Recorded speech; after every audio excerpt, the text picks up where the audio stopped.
হিসাব বিজ্ঞানের কথা শুনলে পোলাপান উল্টা দিকে দৌড় দেয়। দৌড় দেওয়ার দরকার নাই। আজকে একটা ফাইনাল খুব পারফেক্ট একটা সাজেশন দিব। ইনশাল্লাহ এই সাজেশন কমপ্লিট করে চাও ভালো রেজাল্ট করতে পারবা। এবং খুবই সহজ একটা সাজেশন, টপিকগুলো বলে দিব কোন টপিক থেকে প্রশ্ন আসবে, কোন অধ্যায়গুলো তোমার পড়া উচিত। এখানে সবগুলো অধ্যায় কিন্তু পড়ার দরকার নেই, 3টা অধ্যায় পড়লেই এনাফ। ওকে, 3টা অধ্যায় মাত্র, বা কোনো কোনো ক্ষেত্রে 4টা অধ্যায়। আর আলোচনা করবো কখন তুমি কি পড়তে পারো, যেহেতু সময় হাতে পাচ্ছ 2 দিন, 10 তারিখে তোমার পরীক্ষা, প্রশ্ন কেমন হবে এই টপিক আলোচনা করবো। তো চলো শুরু করি ভিডিওটা। বই খাতা নিয়ে বসছো তো? বই খাতা নিয়ে বসো, যেগুলো বলবো সেগুলো দাগাই ফেলো। কারণ মনে রাখবা, যত ভিডিও দেখো যদি সেটা কাজে না লাগাও কাজে দিবে না। আর একটা ভিডিও দেখলে এনাফ, সারাদিন সব জায়গায় হাতাহাতি করার দরকার নেই। একটা ভিডিও দেখে প্রিপারেশন নেওয়া শুরু করো, সময়টাকে নষ্ট করো না। চলো ভাইয়া কথা বলি কিভাবে কি তোমরা প্রিপারেশন নিতে পারো। ইনশাল্লাহ ইনশাল্লাহ তোমরা একটা ভালো ফলাফল করতে পারবা।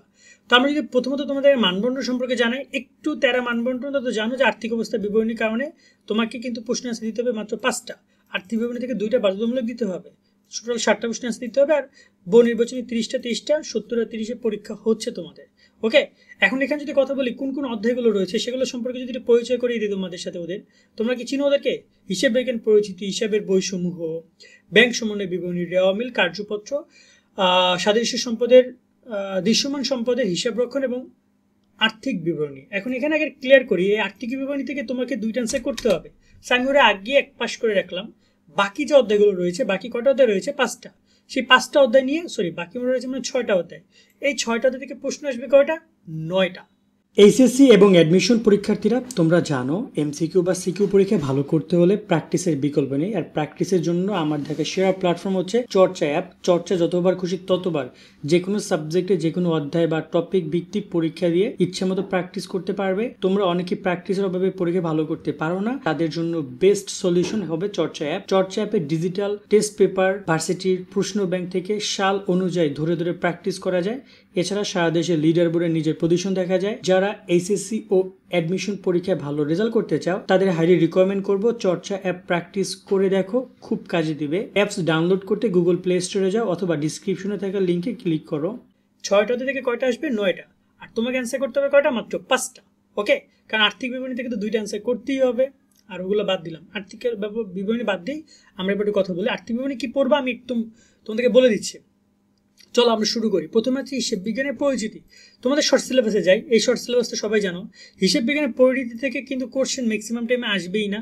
এখানে আসে কি শুধু মতো আছে হিসেব বিজ্ঞানের হিসেবে শ্রেণী বিভাগ, এটা তোমাদের হয়তো 1-2 নম্বরের জন্য আসতে পারে এবং এমসিকিউ এটা এখান থেকে আসতে পারে।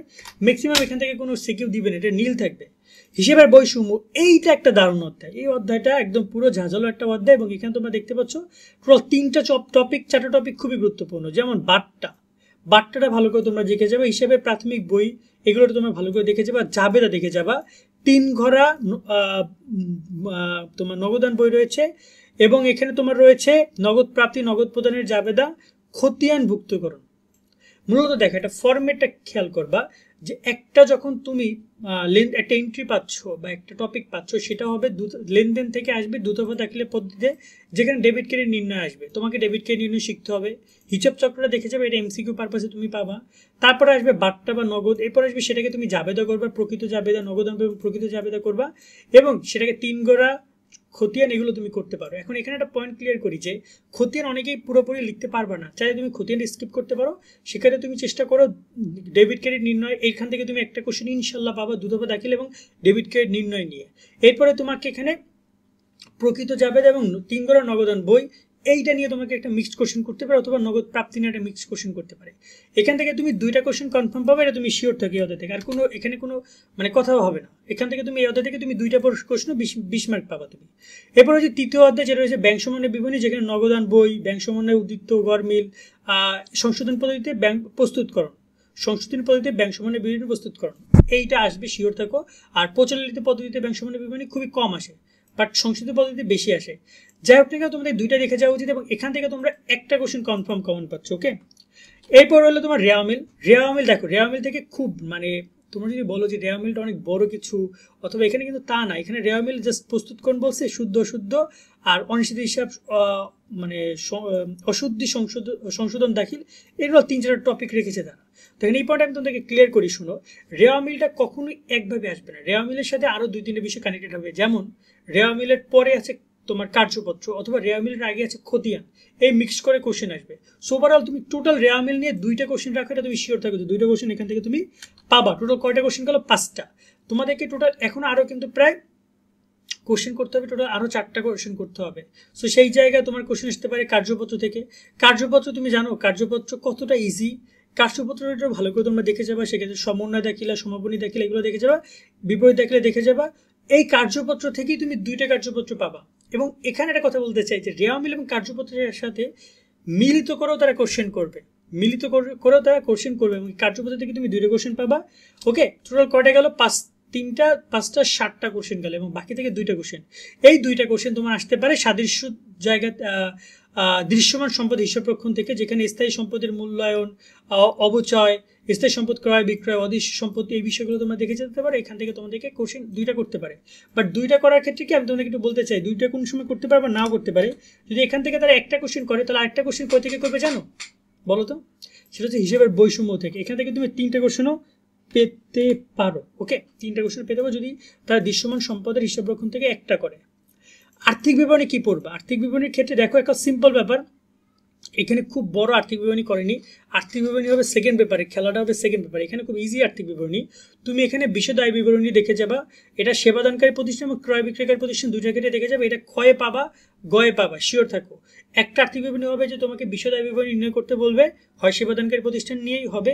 দেন আবার তোমাকে হচ্ছে যে এমনও বলতে পারে যে তুমি মালিকানা সত্ত্ব নির্ণয় করো, অথবা এমন হতে পারে যে তোমাকে মোট লাভ নির্ণয় করার জন্য, নিট লাভ নির্ণয় করার জন্য বলবে।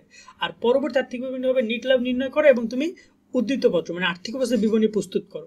সেক্ষেত্রে তোমরা এখন দেখো, তুমি আর্থিক অবস্থার বিবরণী যখন তুমি প্রস্তুত করতে যাবা, তখন কিন্তু তুমি অলরেডি এই যে মালিকানা সত্ত্ব বিবরণী প্রস্তুত, চলতি স্থায়ী সম্পদ, বিনিয়োগ, চলতি দায়, দীর্ঘমেয়াদী, এগুলো সবই কিন্তু এই আর্থিক অবস্থার বিবরণীর মধ্যেই পাবা।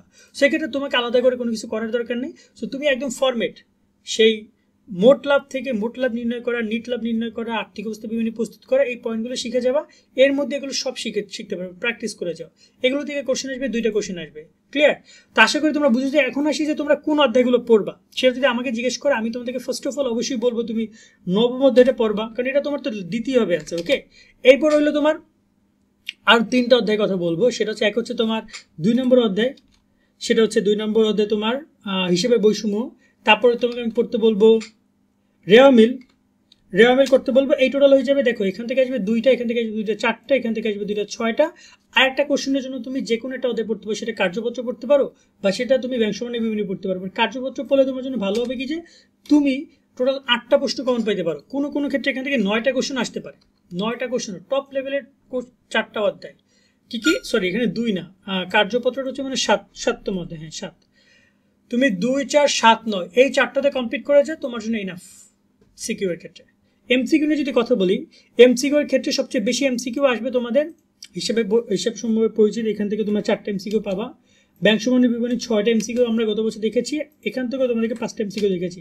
বাকি যে অধ্যায়গুলো রয়েছে সেখান থেকে ওভারঅল তুমি 4টা এমসিকিউ 3টা এমসিকিউ করে পাবা। 4 ধরে নাও যে 4, 4, 4, এখান থেকে 4। ওকে, 4 বা এই যে 5টা, এখান থেকে একটু বেশি আসতে পারে আর্থিক অবস্থা থেকে 5টা থেকে 6টা, 5টা থেকে 6টা এমসিকিউ আসতে পারে আর্থিক অবস্থা বিবরণী থেকে। এরকম একটা ফর্মেটে তোমাদের এমসিকিউটা তারা দিতে পারে। ওকে, এরকম একটা ফর্মেটে তারা এমসিকিউ দিতে পারে, যেখানে তারা চেষ্টা করবে। আছে এখানে কতগুলো এমসিকিউ হয় আমরা একটু গুণিত, 3টা অধ্যায়, 6টা অধ্যায়, 7টা অধ্যায়। আচ্ছা, কিছু অধ্যায় রয়েছে যেখান থেকে এমসিকিউ কম আসতে পারে, যেমন এখানে 3টা অধ্যায়, 3টা আসতে পারে, এখান থেকে 4টা আসতে পারে। কিছু অধ্যায় রয়েছে যেখান থেকে তোমার এমসিকিউ একটু কম আসতে পারে। বাট ওভারঅল 30টা এমসিকিউ, বাট আর্থিক অবস্থা বিবরণী থেকে 5 থেকে 6টা এমসিকিউ তোমরা কমন পাবে। এখন এই জায়গায় এমসিকিউ পড়ার চেষ্টা করবা যে 2024-এ কোশ্চেন পরীক্ষা হয়েছে, 24-এ কোশ্চেন দেখার ট্রাই করবা, 23-এ কোশ্চেন দেখার ট্রাই করবা। 10টা কলেজের টেস্ট পরীক্ষার প্রশ্ন, অ্যাকাউন্টিং এর কোশ্চেন শুধু নামটা চেঞ্জ, শোভনের জায়গায় অয়ন আসবে, অয়নের জায়গায় মাসুম আসবে, মাসুমের জায়গায় বাবু আসবে, বাট নামটা চেঞ্জ, কোশ্চেন সেম পাবা। সেক্ষেত্রে বিগত সালে কোশ্চেনগুলো দেখে যাওয়ার ট্রাই করবে, সেখান থেকে হিউজ কোশ্চেন তুমি কমন পাবো বলে আমি মনে করি। কেমন? এবং এখানে চেষ্টা করবো অধ্যায় গাইড সাপ্লিমেন্ট কমপ্লিট করার জন্য। যখন তুমি একটা অধ্যায় পড়ছো, চেষ্টা করবো তার এমসিকিউ সিকিউ একসাথে পড়ার জন্য। যেমন তুমি আর্থিক অবস্থা বিবরণী পড়ছো, চেষ্টা করবো আর্থিক অবস্থা বিবরণী এমসিকিউগুলো দেখার জন্য, এবং বেশি ক্যালকুলেট লেখালেখি দরকার নেই, ক্যালকুলেট করা বেশি ট্রাই করবা।